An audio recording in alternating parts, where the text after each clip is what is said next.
taking the time. Before we dive in, I will read a law acknowledgement. So we want to acknowledge that we are on Mi'kmaq, the unceded and ancestral territory of the Mi'kmaq peoples. This territory is covered by the treaties of peace and friendship, which the Mi'kmaq and Maliseet peoples signed with the British Crown in 1745. The treaties did not deal with the surrender of lands and resources, but in fact, it recognized the Mi'kmaq and Maliseet title and established the rules of what was to be an ongoing relationship between the two nations. We strive for respectful partnerships with all peoples of the province as we search for a collective healing and true reconciliation and honor this beautiful land. We would also like to recognize that Nova Scotia has a unique set of influence lands known as African Nova Scotians. There are over 50 African Nova Scotian communities whose culture, heritage, and histories have also been a key part of this province for more than 4 years. Now that we have that out of the way, I'd love to just welcome our panelists. We have here Lumi and to his right, Collins, Ravi, and Raki. This panel here today, this conversation is inspired by the Canadian Innovation Week. So there are many events happening across the country, and our team wanted to host something to bring together the community and to speak directly to racialized founders about their experience in their pathway. I personally don't like it when someone takes my bio and starts reading it, so I'm just going to ask each of you to do a quick introduction. And the question we often ask the tribe is, what's your ancestry? So where are you from? And then so share your background and perhaps share what it is that you do at the university, share about that and the startup that you're working on.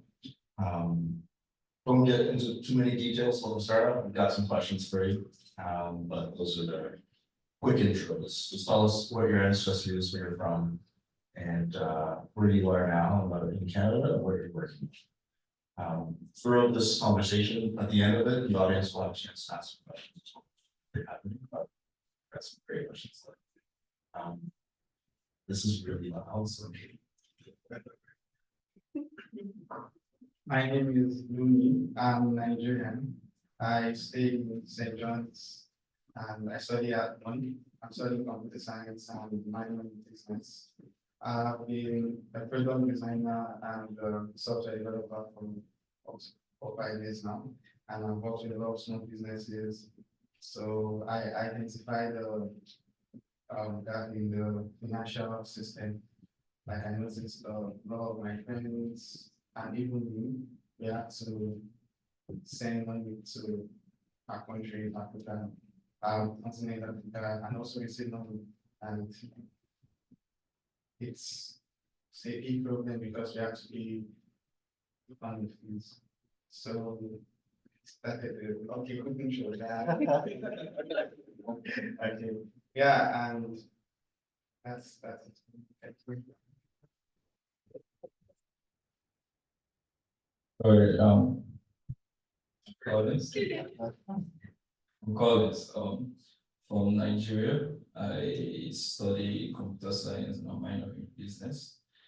The CEO and founder of Scansel, a tutoring platform dedicated to making education easily accessible, engaging, and personalized for everyone. Thank you. I'm Ravi. I'm the CEO of a company called Zen Energy. I grew up in South India. I spent a lot of my time in India until 2009. I was there, and then I moved to the States for my graduate school and research work. And then I started my company here in 2021. I started my postdoc work at Dalhousie, and then at the same time started my company. At Zen, we manufacture lithium-ion batteries and e-mobility products to solve the problem of energy and transportation. We're also manufacturing products for the African and the Asian market. As climate change is becoming more real, people are realizing need for sustainable products. I think there's a growing awareness for electric vehicles, and that's the space we operate in. And you know, it's always nice to come to trial because there is a sense of inclusivity in this space. So I always enjoy going back to trial, and really nice to be with all. Hello, my name is Roshan Prakash. I'm CEO of Urban Revolution. I was born in India, southern India, same city as Ravi. We speak the same very uncommon language called Kannada. I moved to South Wales when I was 6 years old, and then I moved out to Brampton, Canada when I was 14, where I met my co-founder Gurmeet. And then I moved out to Vancouver, BC for university, lived there for about 10 years, did my undergrad, did my master's, worked at several different places, including nonprofits developing assistive technologies, for-profits developing medical devices, was a clinical engineer at the hospitals during the pandemic, which was an experience. And then I started teaching as a professor, and I started Aruna at the same time, and then I picked up and moved to Aruna out to Nova Scotia, and here I am.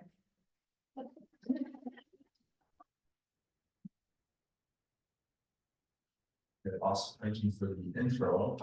So being an entrepreneur is hard, okay? And it takes a ton of effort to start something and to build something and to invite other people in to join whatever that thing is, problem you're solving. The question I have is, what inspired each of you to tackle the problem you're currently having? And why is it important to you? So I'll start with Rashmi. Oh, shit. Yeah, oops, sorry. Several things inspired me to start Aruna. During the pandemic, as I mentioned, I was working as a clinical engineer in hospitals, and I got to see the massive amount of waste being generated by the healthcare industry. And I think it's kind of ironic to be helping one person today, but harming a million people in the future with the waste that we're generating. So I think I became very aware of that and realized that it's up to a biomedical engineer to solve that issue because we're the ones developing the medical device and the consumables. But beyond that, I think specifically Aruna and the revolution we're starting with it is something that was, it came from a very deep-seated place for me in that I was very aware of the impacts of not having access to menstrual products growing up because my mom would tell me stories about not having access to it, and you know, everything that she's had to go through because of that, and then realizing that even back when I started running, 25% of menstruating Canadians didn't have access to menstrual products. They have to pick between groceries and menstrual products, and that number is scary, given how big of an impact it has on our lives. You know, if you think about how many days of the month we're bleeding and not being able to go to school, not being able to do so many other things on those days, it compounds over time and it really reduces your opportunities in life. And so, yeah, made me realize this is a problem that affects 50% of our population, and we need to start a revolution, and it was up to us. So that's what inspired me. So this started back in 2013, and I just gone to States. I spent 2 years at Waterloo and then gone to States for my PhD. And one thing that struck me was people were driving big SUVs just to travel 3 miles, 2 miles to grocery store or university. And as a grad student, I didn't have a lot of money, and I didn't want to get a car, and I didn't want to wait for a bus. I want to get to class sooner. And I kept thinking there must be a better solution than getting a big SUV or a used car. I kept thinking, and this was the time when Tesla was a startup. Everybody thought Tesla was a scam. I still remember those days, 2013, and electric bikes and electric scooters were complete unknown. But I Googled something and I came up, maybe I could try an electric bike if not an electric car, because I didn't want to sell my kidney to get an electric car. And it was quite expensive back then. So I think I settled for an electric bike. And I couldn't believe more people didn't know about it. It was like really revolutionary for me because I could go to school and then come back and go to my badminton practice and swimming practice without waiting for a bus. And it just stuck to my mind. And the fact that I could go 1,000 kilometers for less than $1.5 of fuel really changed my mind. So at that point, I was working on brain aneurysm materials, coding for brain aneurysms, Walter Reed. And then I changed my focus to battery materials. And one thing I realized is that when you do something that is you're truly passionate about, it doesn't feel like work. And I changed my focus from biomaterials to battery materials. And it took me 3 more years because I had to learn new program, I had to do another master's before getting a PhD, but it was all worth it because I do something that I really enjoy, and what I do right now has direct implications on climate change and sustainability. So my life journey was like a meandering, like winding journey. I was a yoga teacher, I was in industry, I was a grad student, but all of that made me realize I absolutely have to love what I do, then work doesn't feel like work. So to get to that point, I spent 8 years, but it was all worth it. So what I do, I think now, even if I had to go through a lot of tough times, building a startup is tough, building a team is tough, raising money is tough, marketing your product is tough, but I can endure that because you connect something deep inside that what you're doing is really making a difference. And that was a big takeaway for me to go after it, like with all my, I had a job at Ford after my PhD, and I said, people thought you're nuts building an electric bicycle company after your PhD, but it didn't matter because I was not going for fame, I was not going for big money, I was really doing what I really love. Thank you so much.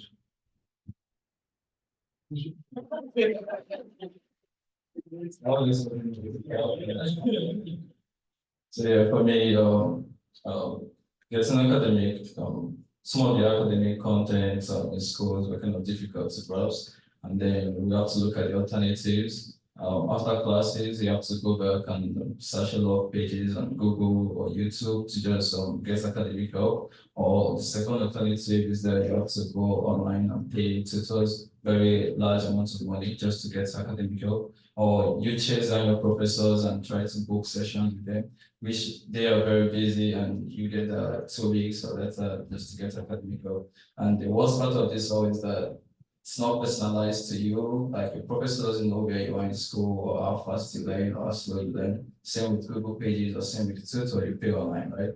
And that gets cancelled, right? That inspired me to start this AI platform that could be very personalized to every individual based on like how fast you learn, based on your academic strengths and weaknesses, and your age, your location, and just to make it very personalized to every student. And I'm very happy that I've seen the impact that Council created in just 9 months. Thank you.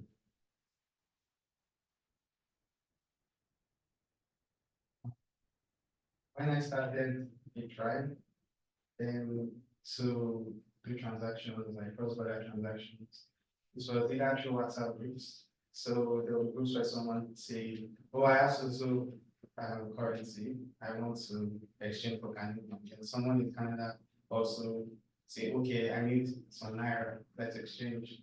Or you have to go through the route of Western Union, which takes 3 to 5 business days, or you have to go in person for verification. And I was trying to receive my fees, my school fees. I was looking for ways to do it. And I'm very tech savvy, so I looked into blockchain, and I saw there was like a P2P marketplace where people are trading, and there's no fees on it, but like there's no fees, and the rates are really good. So it's like, oh, I can make this transaction, it's saving 5% of fee, and then it's instant. And I also help my friends do this.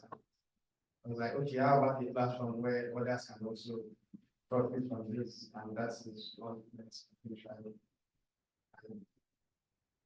I'm happy that the financial space in Africa is becoming more mature, where it's work with more partners and even help Africans and Canada save money and make transfers not reliable. Thank you. So, how about that name, Patri, huh? You had tried first. This is great. So on the panel, we have someone working in the fintech blockchain space, got AI, artificial intelligence, got clean energy, clean tech, batteries, communities, we have fibers, unique fibers. Biomaterials, let's be more, I guess, getting the lingo. So very unique set of industries that people are working in. And I'm impressed every time I spend time with you guys in terms of the problems you're after and how you're also dealing with them. The next question is around your identity. We have immigrants on this panel. We've got a woman on this panel. We've got someone who, we got Africans on this panel. Talk to us about if and how, or do you think that your identity has played a role or has influenced your entrepreneurial journey in any way, whether positively or negatively? Think about who you are and where you come from. Has that helped you in your journey? Is there instances where maybe it's hindered you in your journey? Talk to us a little bit about that. Start with you, Ravi. So growing up in India, there you have 1.4 billion people, and for most of them, car is a luxury. Here in Canada, in North America, people are used to cars, but in India, people are, two-wheelers and three-wheelers. And when you see the kind of situations farmers go through, day-to-day workers go through, and it gives you especially if you grow up in a middle-class family, I think it gives you a little of a drive, that fire in the belly to really do go after it. You don't take things for granted because you have to get your graduate degree to get your PR or a PhD to get your green card in the US. So it makes you a little bit more driven. And also it helped me, more importantly, working as a yoga teacher. I had many instances where I had to sleep on the railway tracks when we miss a train, and then working in the corporate field, it gives you a different perspective, and you become more resilient. I think that was definitely my roots helped me make more resilient, but at the same time, you also face challenges as an entrepreneur when you come to these parts of the world. And you get a lot of support too, but there is inherent headwind. And this is the cold hard truth, is that every immigrant entrepreneur will face this, and nobody talks about it, but I can give you a much more polished example. There's a great athlete that I admire. I'm pretty sure most of you know Novak Djokovic. He has won more Grand Slams than Federer and Nadal, but nobody talks about him like a Tiger Woods, because he was from a European country, and if he was a North American, the media would behave different, and it's a headwind he had to face in his life. And there is the hard truth I had to that I faced was you have to be twice as good to make it here, and you have to work extra hard, and that's the truth. Nobody talks about it, but if you don't know how to brand yourself as a smooth operator, you will face a lot of headwinds. And that's what I had to face, understand, learn about the ecosystem. And you need a mentor to talk about these nuanced items. If you don't have the right tribe, right people to go and ask. I think if I had known how to just be more direct, I'm asking questions, I would have saved tens of thousands of dollars during my initial startup days, because I made some mistakes in raising money. Whom do you go, where do you register your company, which lawyer to talk to, how do you do these things, how do you register your company in a proper way. So you need a ecosystem around you, and sometimes when you're new as an immigrant, you don't have it. And I guess those are the headwinds that an immigrant entrepreneur faces. But the advantage is you come from these backgrounds, which really gives you I'm sure people from Nigeria or Ghana will understand. the economy there in Nigeria right now, and the way it is right now, we get constantly in touch, you will realize, my God, there's so much more we could do. So there are advantages and benefits. I hope I gave some perspective. Yeah, let's hope. Anyone else want to answer that question?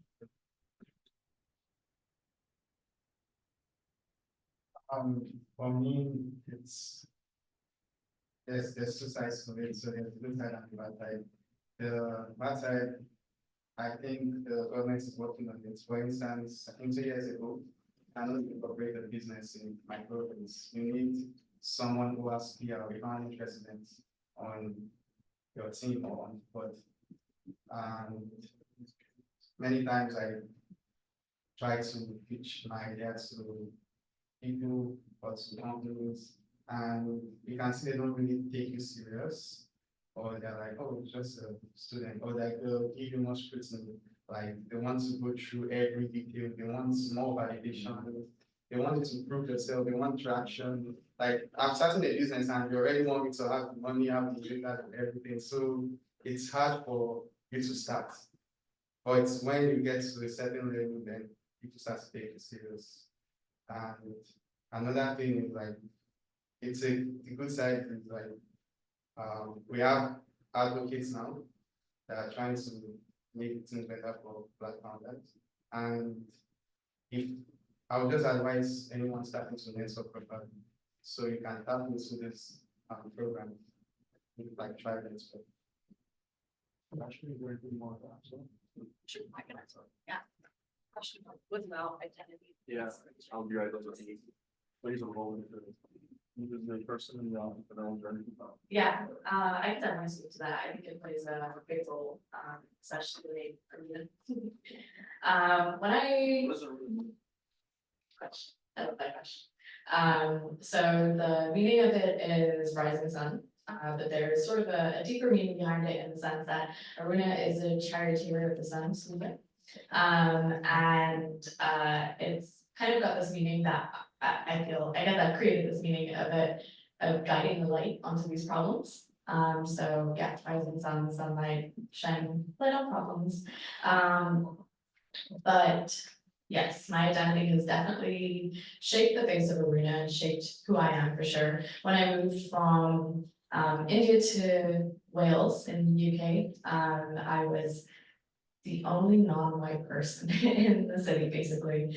And how this really affected me is that, you know, they were nice, but there was a big cultural difference. And so I had to adapt and sort of almost get rid of all of the aspects of myself that were part of my identity as being an Indian. And so when I moved from Wales to then Brampton, I kind of rediscovered my culture and kind of kindled with it a little bit, kind of discovered it again, and then moving to university, you know, I didn't have time to think about it, was studying a lot, but out of it, I really realized that there was power in reclaiming it, and I think I do that a lot through Aruna. Sometimes you'll see me wearing junkie, you'll see me showing up in all different ways and showing up with my culture and using the best parts of my culture to bring forth this revolution. So yeah, I think that's how I do it. Awesome, thank you. The next question is around, like staying ahead in innovation in your industry. Collins, for those who don't know, your app is a product that essentially allows you to scan equations and get a personalized AI to support you to get to the answer. It doesn't just give you the answer, it helps you get to the answer. All right. Yesterday, OpenAI updated their whatever they have, their AI. And in the demos, I watched a video of someone learning math, and OpenAI was able to do almost exactly, what ScanSolve is doing today. How are you thinking about that? You know what I mean? Like, and every founder goes through this disruption. You're either being the disruptor or you're being disrupted at some point. And at some point, there's competition. Both have to be able to navigate that? When you think about AI, everything that's coming in AI, the future of AI, all these new companies that are coming up. What strategies are you using to foster an innovation culture? This question says within your team, but people don't know Collins is the sole member of this team. Of a company that has over $300,000 in annual revenue, which we should give it out for, because that's. But yeah, tell us about how are you making sense of that? And and everyone is trying to make sense of AI in today's world, but for someone who's a founder leading an AI startup, tell us what's going through your mind right now. Think about that.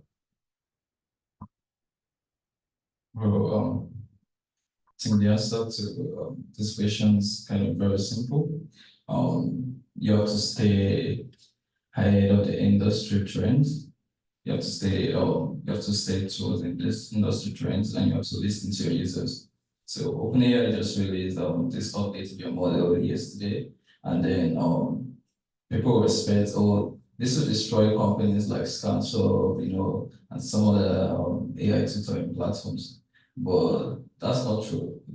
We have about like 1 million users, and 1 million users will leave our platform only if we don't update or stay up to that trend, right? If we don't offer that same feature, right? If we are offering the same thing by next week, right? There's no reason they need to go to OpenAI, right? And then like if we're even trying to do something better, there's no reason they need to go to OpenAI. And that's something as like just staying up to trends and listening to your customers and then improving your products all the time, right? Yeah, I think I'm the sole member of my platform, so. Yeah, that's a great answer in terms of listening to your customers, engaging your customers on what they're looking for, because at the end of the day, your customers are unique to what AI has. So that's a great answer. How about you, Ravi? When you think about the energy and clean tech space, clean energy space, how are you what strategies are you using to stay ahead of the curve? Like, are there things that you're constantly reading? Are there things you're reiterating to your team? Is there new products that you're looking at in the future? How does something happen with that? So as a startup, you have limited time and limited resources. And it would be foolish of me to think I can take on Tesla and forward $1 trillion at this point. So the way I look at this is, this is what we have tried to do. We find a super niche area. Okay, this is the gap that nobody's seen in the market, and you just go after it so deeply that you build perhaps the biggest customer base there, because we don't have the kind of cash Tesla has. We don't have the kind of access to resources and the number of people some of the bigger companies have. So, and as my friend here mentioned, listen to the customer, but we need to find a subset of people that is not serviced properly and really capture it completely. And that gives you the market traction needed to raise more money, which brings more innovation. Otherwise, I had to go through this. And one of the reasons our company changed from an electric bike company to a battery company is you can't, if you operate in a commodity field, then you will quickly run out of money. You need to find this subset of market where there's a lot of open option opportunities and really go after it. And innovation comes, of course, from our own product strategy, but also you have to work very closely with suppliers. Many times they help us bring innovation. At the same time, I think one of the things that I'm learning is how to build a strong team. It is not everybody's cut out for the life of startup. In the beginning 6 months, it's great, but once you hit the grind and then there's not enough money, then you need a very strong team, at least for the first 1,000 days. And you have to have innovation, core product innovation in that subset of market, work with suppliers, and have a really good team before you run out of money, build something valuable so investors can invest. So I try to travel a lot, meet with suppliers, customers, so we can understand where the real need is. That finding that product market fit has taken me almost 3 years. We started somewhere, then slowly narrow it down. then really know, okay, this is where I can build some really good traction. So it takes time. And that's where I think the first 1,000 days, if you can survive on some of the government grants, some of the programs, build the right team, then by 1,000 day, you have an idea, okay, this is where I can really make a difference, because with the limited time and money that you focus on, that is at least my strategy.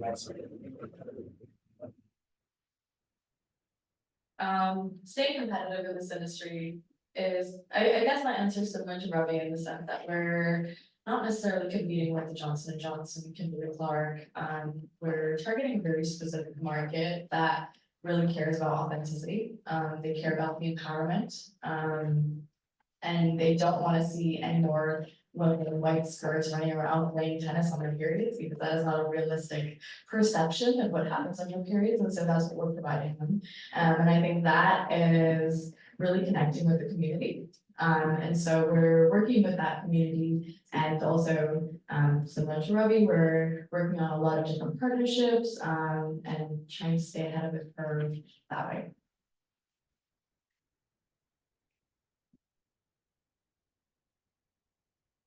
Yeah, same for me, know your customers and talk to them, know what they want, and then make sure you tackle those things, tackle the problems they face. Awesome, thank you. Thanks, everyone. Now we're gonna talk about this. A pivotal moments for each of them in your company's journey. So can you share a pivotal moment in your business where innovation played a key role in overcoming a challenge or seizing an opportunity? Collins, I remember when we first met, when you were telling the story about Scansolve, what I took away from that conversation is somehow, some way, TikTok had a big deal to play with your success. It's Scansolve. Can you share more about that, or maybe if there's another example of a pivotal moment that kind of changed the trajectory of the company? Yeah, so when we first launched, my first thought was how do we get people to know about this app I just launched, right? I mean, there are like billions of people in the world, but I don't think anyone here just randomly opens Play Store or App Store on their phone, unless they heard about an app or they see it somewhere or something, right? So we can't just so that means that we have to like find a way to like actually reach our target audience. And at that time, I had to think deeply, and TikTok was the perfect platform. It's a platform where like where kids and children are the most active users over there, and they're the most trending platform right now when it comes to social media.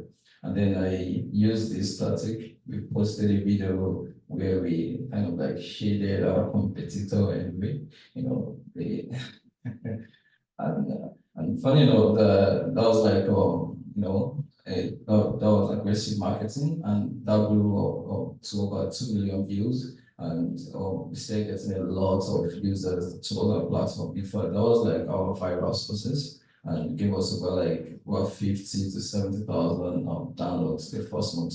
So with these downloads, I could like listen to what users were asking for, these new users, and I kept on innovating the platform. It became personalized because the students was talking to me because I allowed them to personally email me, right? And they were asking me about whether I could make it very personalized to him. That he needs to. It's kind of my AI was kind of too difficult and all that, right? So I made it very personalized, and then it was like in 13, like he was a 13-year-old boy. So now it's kind of easier for him to understand whatever is being taught in school, because it's the AI takes it down to his level of understanding, right? And that really helped him and helped so many other people in the world.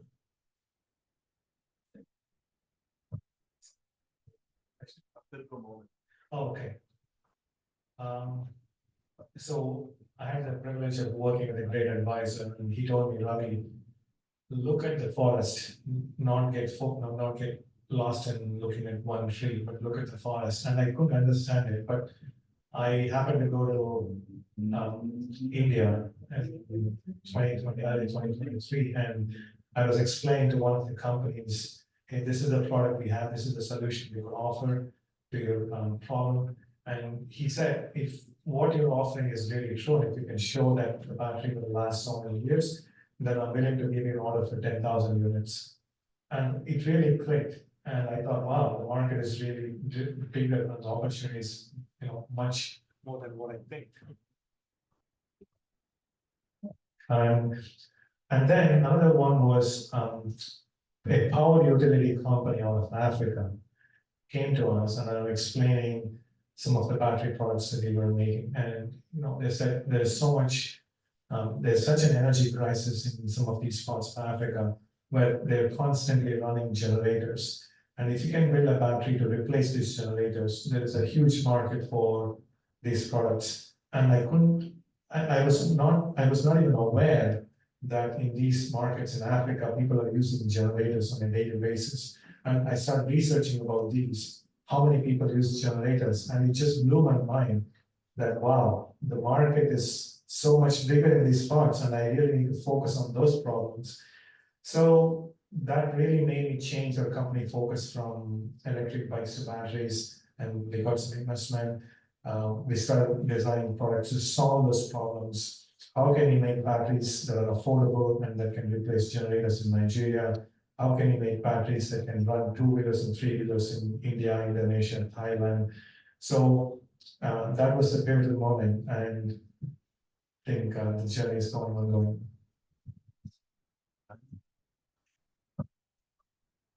A pivotal moment for me. I think there were several maybe smaller pivotal moments. So I remember during the pandemic when most people were baking banana bread, I took a banana peel and stuck it in a fish tank instead. We were playing around with different ways of trying to extract different types of materials out of banana peels and trying to turn them into fibers, and then it worked. And I think it was so shocking. Like I almost wasn't expecting it to work. And so that was a very big pivotal moment. It was pivotal because it was not only me that was shocked, because I get shocked by quite easily. But it was also large organizations such as like Inner Fiber and all of these big organizations that are known to be really good in the fiber industry. And they're like, you're able to extract fibers from banana peels? What? So I think that was a really big moment for us. And then I think the other moment that really sticks out for me in this journey is the first time we pitched in public. We had someone stick up their hand during the Q&A period, and I was expecting to get roasted. I was like, oh my God, here we go. Everyone's gonna hate it. And they were like, can we buy this product? My eyes lit up. I'm like, people are actually gonna buy it. So I think there were lots of little validation points along the way that have just been propelling me forward. And it's pivotal in terms of the mindset too, I would say.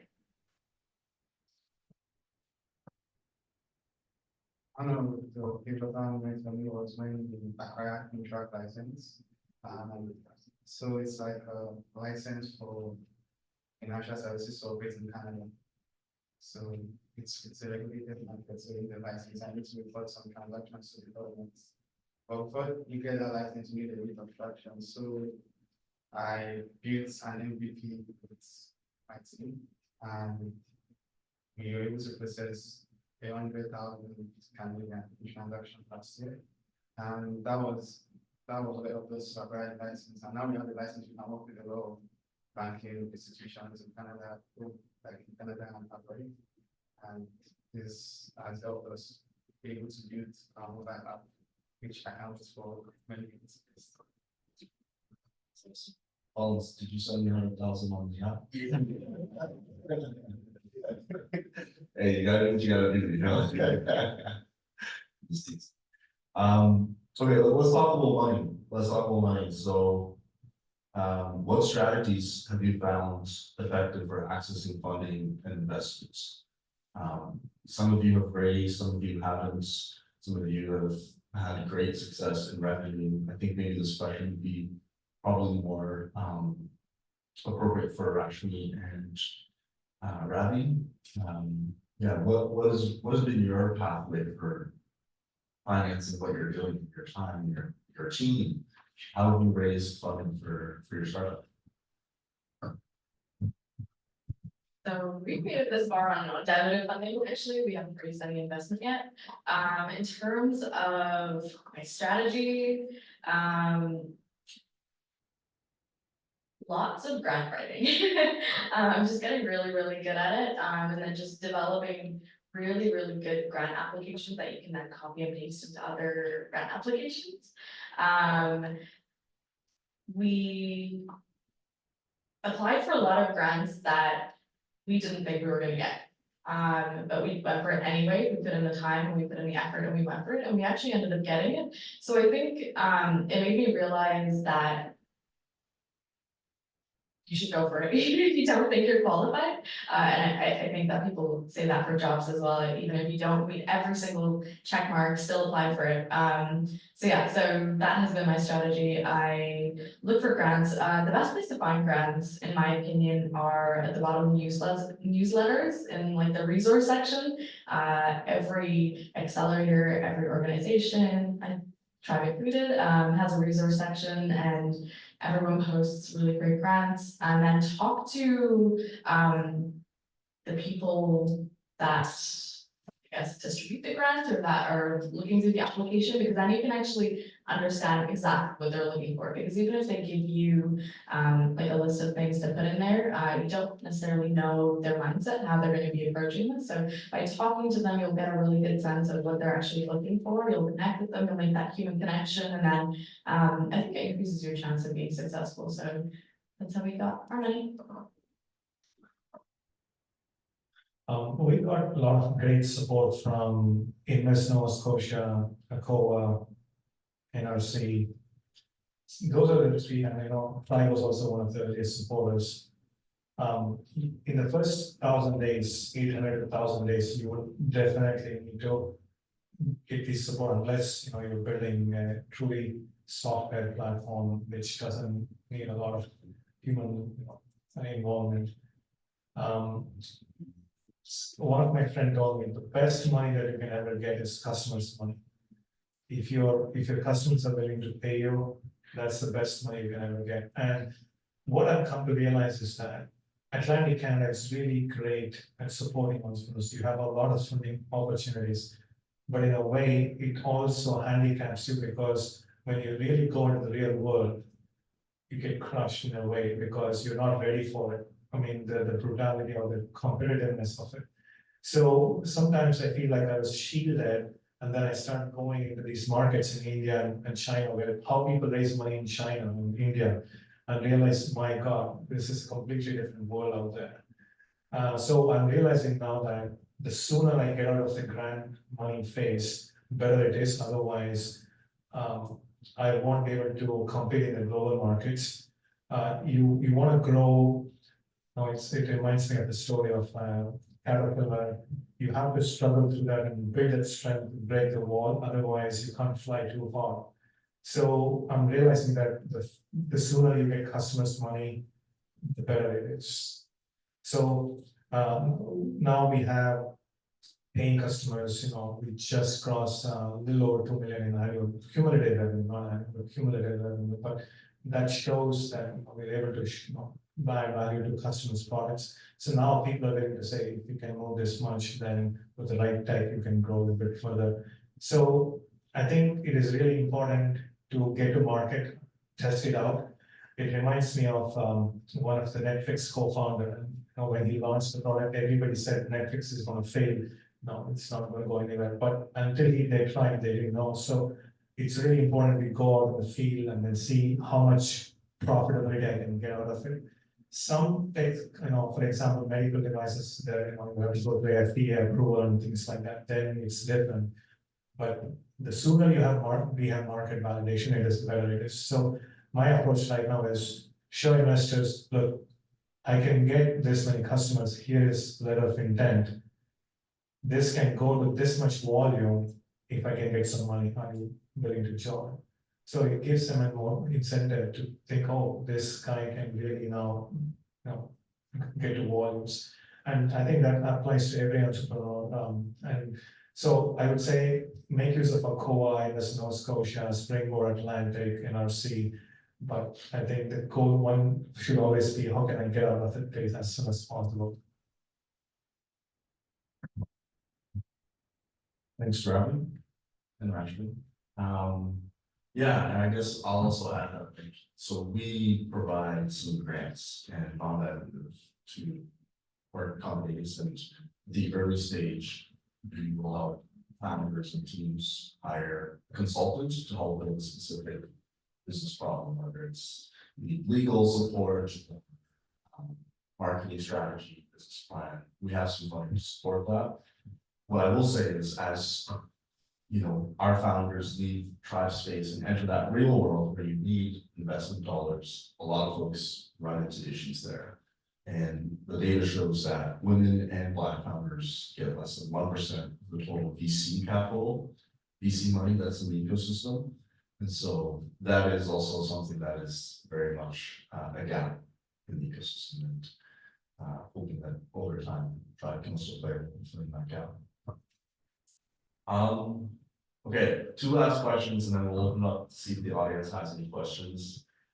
These are questions I added in last minute, it came from me. This is something I've been thinking about personally. I'm really curious to hear your thoughts on this. For Ravi and Rashmi, I've been thinking about this concept of founder to CEO, and I would really love to hear your thoughts, and perhaps what advice would you give the founder version of Ravi versus the CEO version of Ravi today? It was just you at one point, right? And now how many are there? About 7. It's about 7 people, right? So now you're managing people, you're raising capital, you're ensuring that you're compliant with different regulations. Tell us about that, and maybe what advice would you give the founder version of your startup? Sure, I think this is something I've been thinking about for the last 6 months. You really need to have a strong founding team. Especially if you're building a physical product, because after a while, you can't manage everything on your own, and you become the limiting, or you become the kind of a bottleneck for your company's growth. And I didn't feel it for the first 2 years. Now I'm feeling like everything has to go through me, and I had not built the systems and processes in place.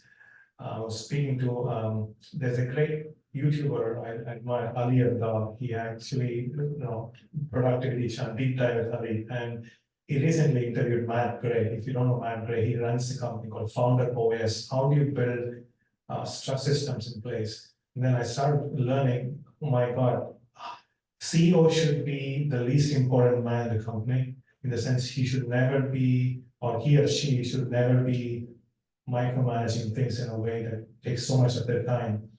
And I didn't realize how important it is. And this summer, suddenly we had to deliver a lot of products, and I was burning out in a sense. It was taking a toll on me. So building systems and processes is so critical, and having a great team.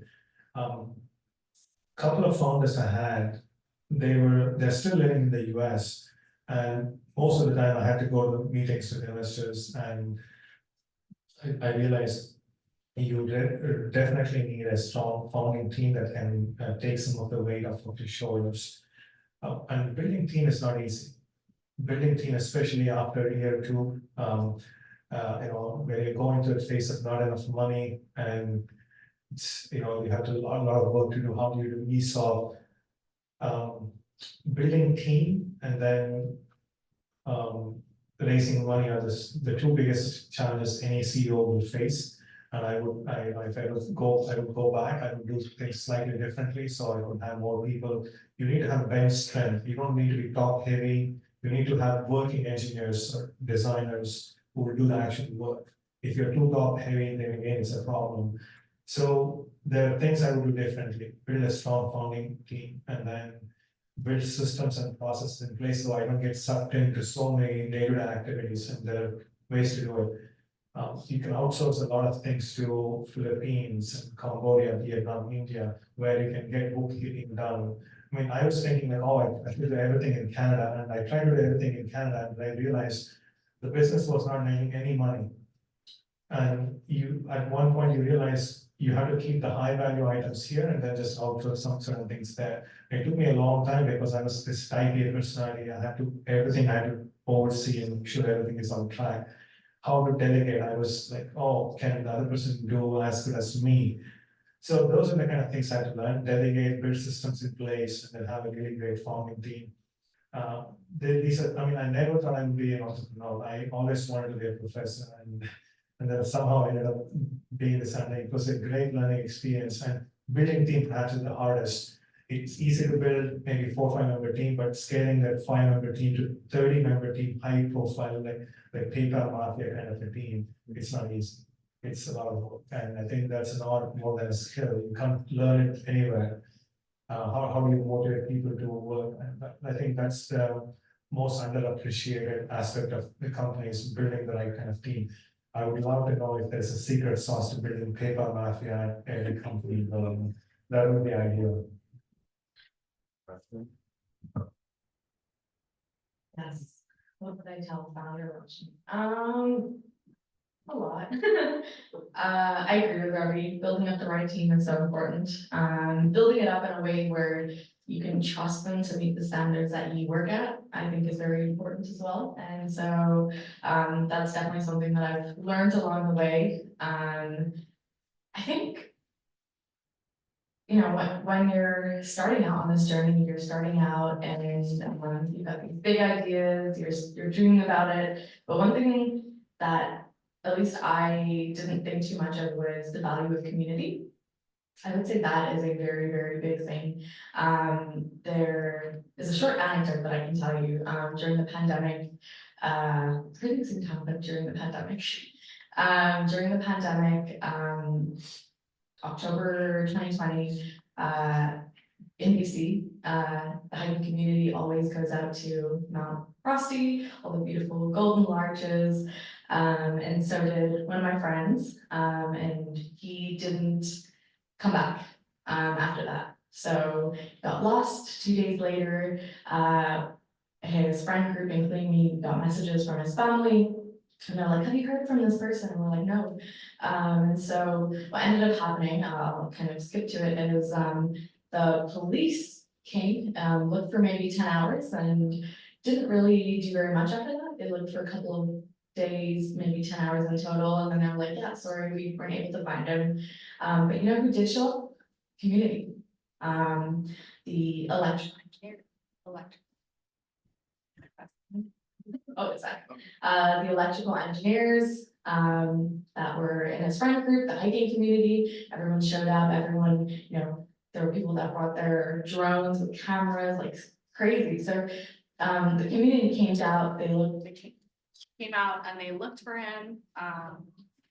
And you know, a few months later, he was found. But what it made me realize is that the systems in place are maybe not necessarily designed to support everyone, and how important community is. Because at the end of the day, especially as a founder, you know, you're in there, you're very headstrong. Sorry, if I didn't break it.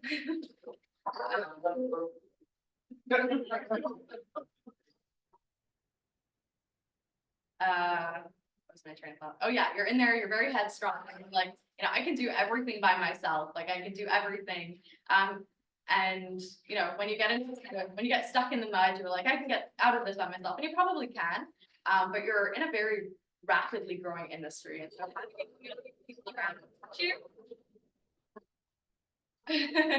that can pull you out of the mud, I think is very important. And so I think that's one lesson that I learned that has stuck with me since then, how important community actually is. And that's what I would tell founder rush. Try not to do everything yourself, build up that community with people around you.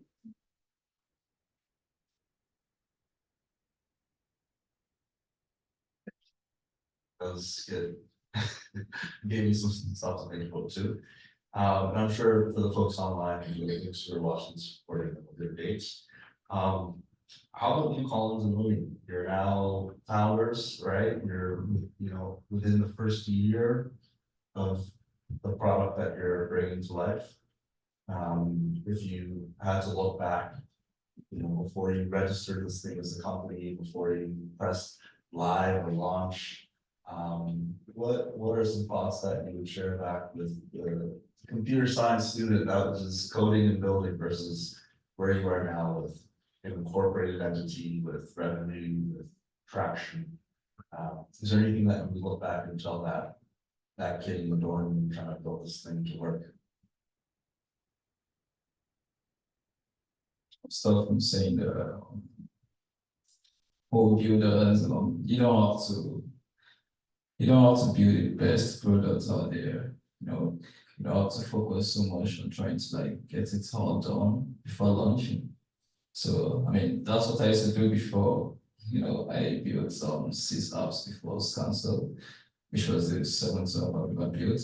And this time I decided to just try to build the MVP, I built Scansel in just 3 weeks, the first version of Scansel.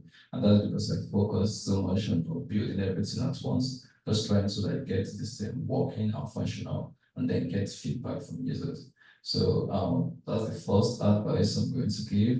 And then after building, builders are the fellow computer science students.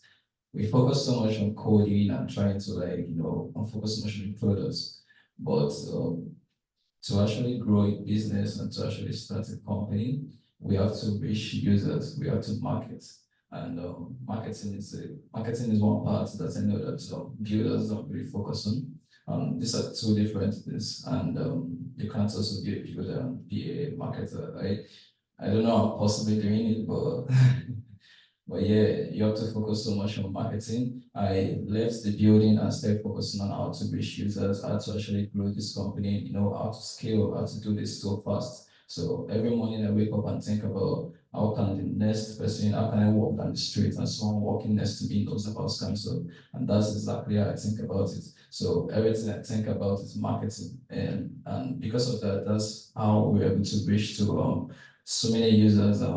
We have about 300,000 in India and a lot of users also in the United States. And this was strategic thinking. I purposely and intentionally thought about how can I be big in India, how can I be big in United States. So that's one part about that's the second advice I'm going to give to builders. And also the third advice, although I'm not really taking this advice, I'm not really, but you have to dedicate your tasks to other like founder, other builders. You have to build a team. You have to have a team. You have to have people working around you. There's so many things that I would have done. I would have done faster, but because I'm the only person doing it, I'm kind of like slow, right? But if I have more people working with me, I think this council would have even grown faster than we grew today. Would have gone to another level than we are right now. And I'm working towards taking this advice for myself, and I'm looking for talented people that could join our team. Council. Thank you. For me, when I was building Page Drive, I was also in school and I was working part-time. So one thing I would say is people will build, people because there's one thing of people. They want to use the most technical framework, they want the stress on the details, or the advice that you find the easiest way to build it. So it doesn't get any easier to build a platform now. We have banking and backend as a service for backend frameworks. We have design libraries, you don't need to design from scratch. And we have low code tools, things like Webflow. You can use AI to build your websites in like 1 night. So you should make use of these platforms. Another thing is don't put too much pressure on yourself. Feel free to tell your friends about what you're building. There are people that would want to join you and work for free. If not, yeah, but they'll just buy into your vision and want to work with you. And the third advice is don't be an introvert. Talk to people, trust. before I don't talk, and there are some things that I'm the only one who use it. So go out there, talk to people about it, and yeah. Awesome, that was really great advice. Can we give it up for our panelists? That's good. Yeah, thank you all. Like, I truly do feel like you gave me some things I learned from each of you. So thank you. So we're wrapping up with the Q&A, and so we're just gonna open it up, and if anyone has questions, put your hand up. We'll give you the mic, and you can ask any of these hours. And also for the folks who are on the line, if you can hear me, feel free to put your hand up or unmute yourself and ask a question if you have one. Panelists. Any questions? Patricia? Before I start with my question, thank you guys so much for everything you had to say. And two sentiments that I would like to echo from Ravi. Number one, yes, your customers are your best investors. Always loved when you made comments about that. And also this notion of talk to the customers. I work as a fractional CCO, Chief Commercial Officer, where we bridge the gap between research and development to commercialization. And we have all of these individuals that, our master's students, our PhD students, they have all of these letters after their names and so intelligent. The moment you ask them to talk to the CEO, completely blank. So that space of leveraging non-dilutive funding and writing all of those grants sometimes can become a crutch if you don't know how to talk to the people and you don't know how to enter the market. So I just wanted to say thank you very much for that, because that's a huge space that we see from entrepreneurs. With that being said, I would like to navigate a space that I know has been a little bit controversial for myself.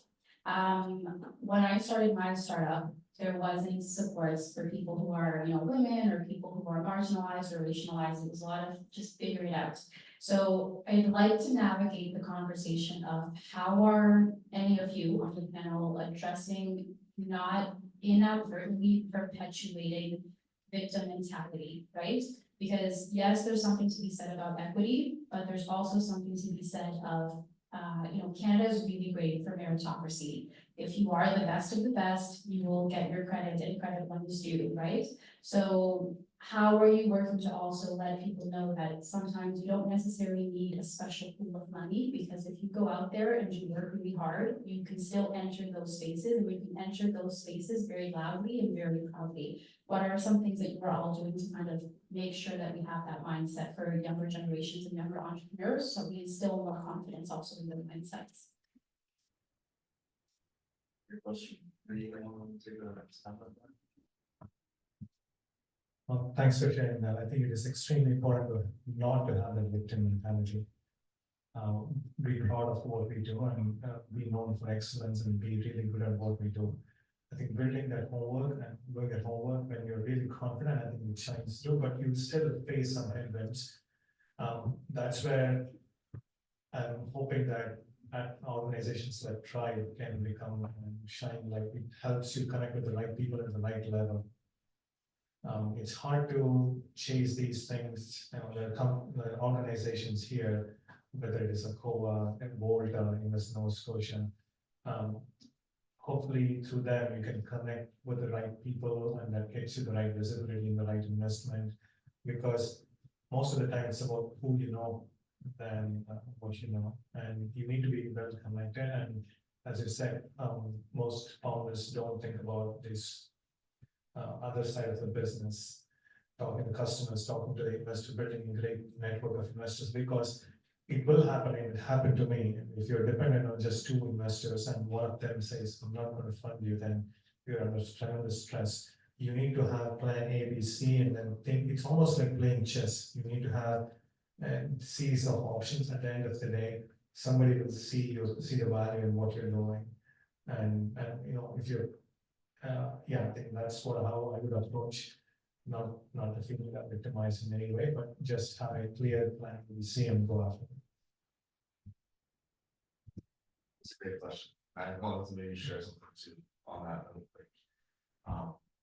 For us, I think everyone now thinks that we can come here and get money. You know what I mean? Like, and it's like no questions asked. It's just you just go there, you'll get money. That's not how it works. There has to be evaluation. There has to be due diligence done. I will say that there's also something to be said for the experiences that, let's say, a lot of Black and Indigenous people in Canada had. Right, so, give you an example. If I'm a Black person in Nova Scotia, born and raised, and over the past 400 years, my family didn't own the land that we're living on, how am I gonna show any kind of history of being or manage assets? Right, you're already at a disadvantage. And so there's, you know, we definitely don't want people to be looking for handles forever.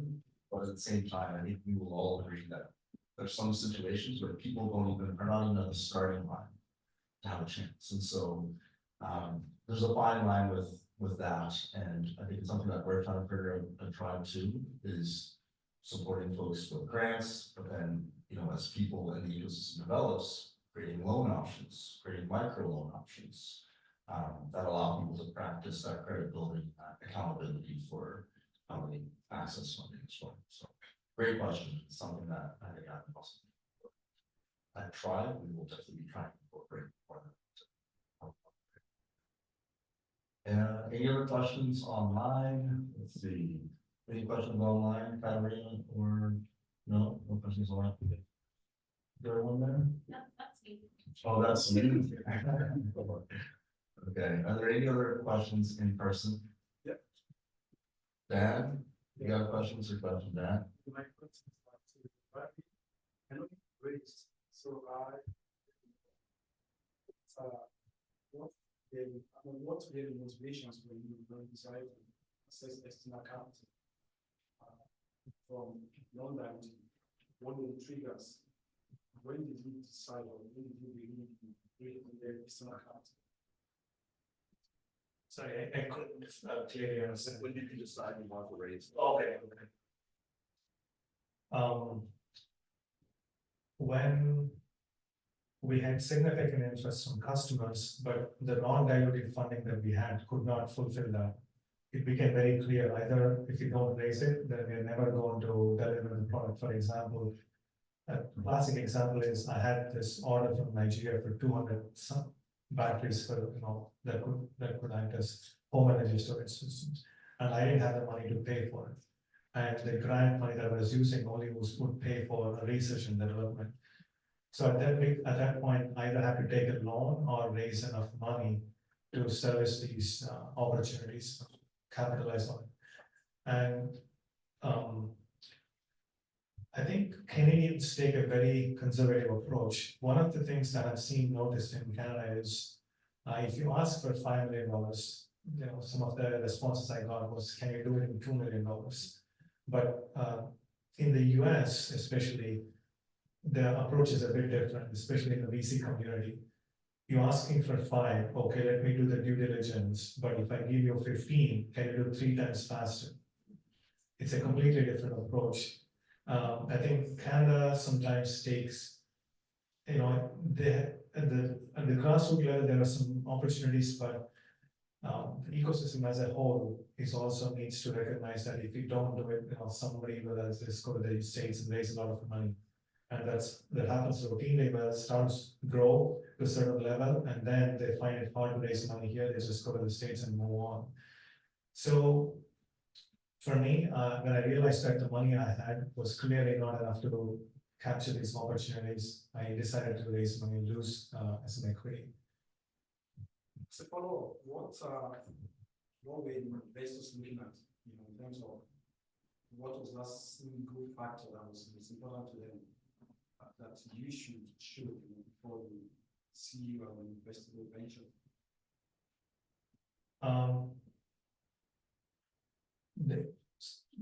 What I've seen is either some investors look for profitability. Can you hit profitability in year 2 or 3, in the next 2 to 3 years? Or do you have enough intellectual property that can be licensed that can bring revenue?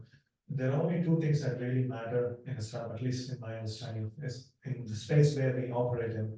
Either you're creating IP or you're generating revenue and profitability. Great, thanks. Any other questions? Katarina, do you have a question? I do have a All right, question. go for it. It's something that came up in team meeting we had this morning. So it's a very light question. If you weren't building the companies you're building, what else would you be doing? Yeah, let's go all around. This. I think I'll run a design agency.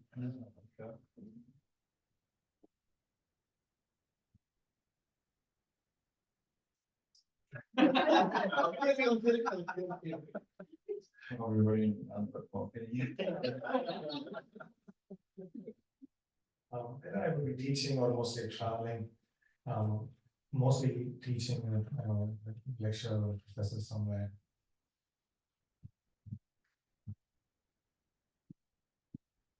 Probably building medical devices, pushing out the kind of ransom. Okay, I think that's it for today. Can we give a big warm round of applause? That was great, super engaging, learned a lot from each of you, and also just feeling inspired with these big journeys. We're so lucky to have you all part of this community, and thank you for giving your time to our community and sharing what you guys share with us today. Really appreciate it. Also want to give a warm applause to members of our team for putting this on. Ramon,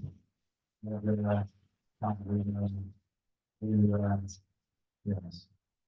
Great job, everyone. And I should also say that, I think we're in the space till 8:30, so there's food, there's drinks, we'll get some music going, and I hope you all have a great rest of your night, but don't feel like in a rush to get out of here. Spend some time getting to know these guys. Got about 30 to 45 minutes to network, so stick around and join us. Thank you all for coming tonight.